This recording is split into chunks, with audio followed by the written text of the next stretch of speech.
Shalom, salam sejahtera bagi kita sekalian. Bapak Ibu, saudara terkasih dalam Tuhan Yesus Kristus, menghadapi masa-masa yang sulit ini, hanya janji-janji Allah yang bisa membuat kita kuat, tetap bersemangat, dan tetap survive dalam segala hal. Oleh sebab itu, kita perlu banyak membaca, merenungkan firman Tuhan di dalam kehidupan kita sekalian. Saat ini kita akan sama-sama merenungkan firman Tuhan yang saya ambil dari kitab Nabi Yesaya pasal 49 ayat 11, 13b dan ayat 15 dan 16 yang berkata demikian. Aku akan membuat segala gunungku menjadi jalan dan segala jalan rayaku akan kuratakan. Sebab Tuhan menghibur umatnya dan menyayangi orang-orangnya yang tertindas. 15-16. Dapatkah seorang perempuan melupakan bayinya sehingga ia tidak menyayanginya? Sekalipun ia melupakannya, aku tidak akan melupakan engkau. Lihat, aku telah melukiskan engkau di telapak tanganku. Tembok-tembokmu tetap di ruang mataku. Amin. Melalui kebenaran firman Tuhan ini, Nabi Yesaya ingin menunjukkan kepada kita bahwa Tuhan berjanji akan tetap berkarya dalam kehidupan kita umatnya. Ada 3 karya Tuhan yang perlu kita renungkan saat ini. Karya Tuhan yang pertama, yaitu Tuhan akan meratakan gunung-gunung di depan kita. Mari katakan sama-sama, Tuhan akan meratakan gunung-gunung di depanku. Gunung berbicara tentang persoalan besar yang harus kita hadapi dan kita sadari bahwa kekuatan kita terbatas. Tetapi Tuhan berjanji akan menyelesaikannya. Inilah yang menguatkan kita. Apapun yang ada di depan kita, apapun persoalan, permasalahan yang kita hadapi, penyakit, masalah keuangan, keluarga, yang kita tidak bisa atasi, Tuhan yang akan menyelesaikan bagi Bapak Ibu Saudara sekalian. Seorang ibu di Makassar bersaksi pada tahun 2011, ia mengalami tekanan darah tinggi. Dan waktu itu dia hamil 8 bulan.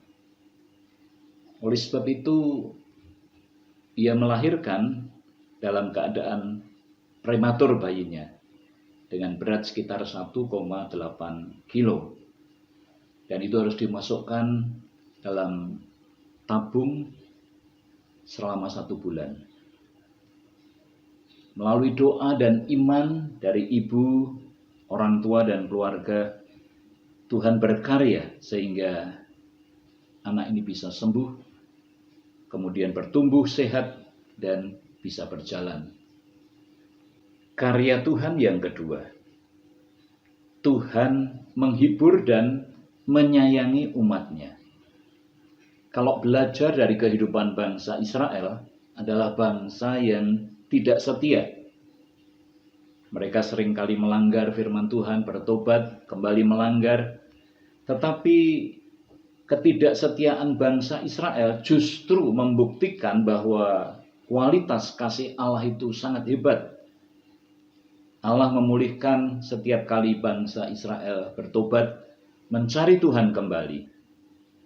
Dalam Yeremia pasal 31 ayat 20 mengatakan, setiap kali Tuhan menghardik umatnya, tetapi tidak putus-putusnya Tuhan terkenang kepadanya. Dan Tuhan tidak bisa melupakan umatnya, tetapi terus menyayangi dia. Sama seperti Tuhan menyayangi bangsa Israel, Tuhan juga mengasihi kita semua. Kadang-kadang kita undur dari Tuhan, kadang-kadang kita hidup semaunya.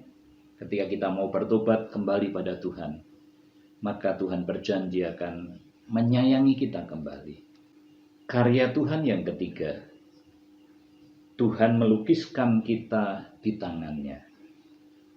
Ini berarti Tuhan terus mengingat kita, karena kita dekat dengan Tuhan.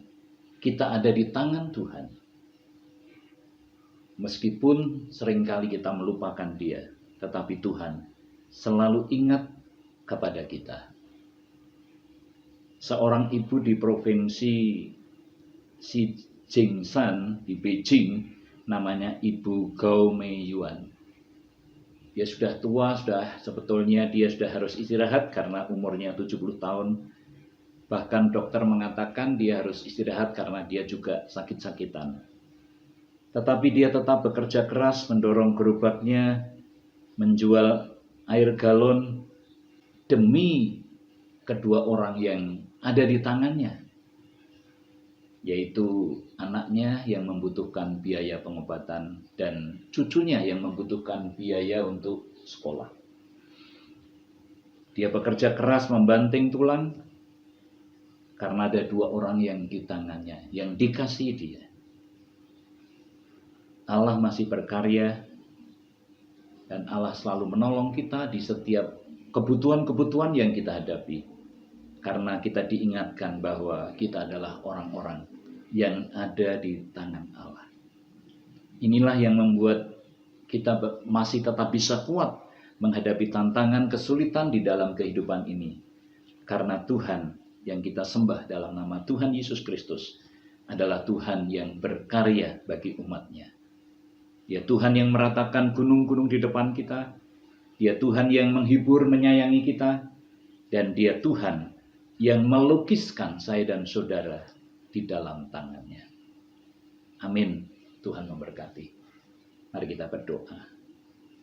Bapa, dalam nama Tuhan Yesus, terima kasih untuk kebenaran firman yang kami sudah dengarkan pada saat ini. Firman yang menguatkan kami. Firman yang memberikan janji-janji yang membesarkan hati kami. Bahwa Engkau Tuhan yang akan menyelesaikan setiap persoalan yang kami tidak bisa hadapi. Bahwa Engkau Tuhan yang menghibur dan tetap menyayangi kami. Bahwa Engkau Tuhan yang sudah menuliskan nama-nama kami di dalam tangan-Mu. Roh Kudus, berbicara dengan suara-Mu yang kuat, taruh perkataan-perkataan Allah di hati umat-Mu, supaya mereka bisa memegang janji-janji-Mu dan dikuatkan di masa-masa sulit ini. Biarlah mujizat Tuhan, kemuliaan Tuhan dinyatakan, dan berkat-berkat Tuhan dinyatakan pada kami. Kami akan terus tetap kuat, karena janji-janji Tuhan yang kami bisa pegang dan kami percayai. Dalam nama Tuhan Yesus Kristus, kami berdoa dan mengucap syukur. Biarlah kasih karunia, anugerah damai sejahtera dari Allah Bapa di sorga, kasih sayang Sang Putra Tuhan Yesus Kristus, dalam persekutuan Roh Kudus, menyertai kami semua sekarang sampai selama-lamanya. Dalam nama Tuhan Yesus Kristus, Tuhan dan Juru Selamat kami berdoa dan mengucap syukur.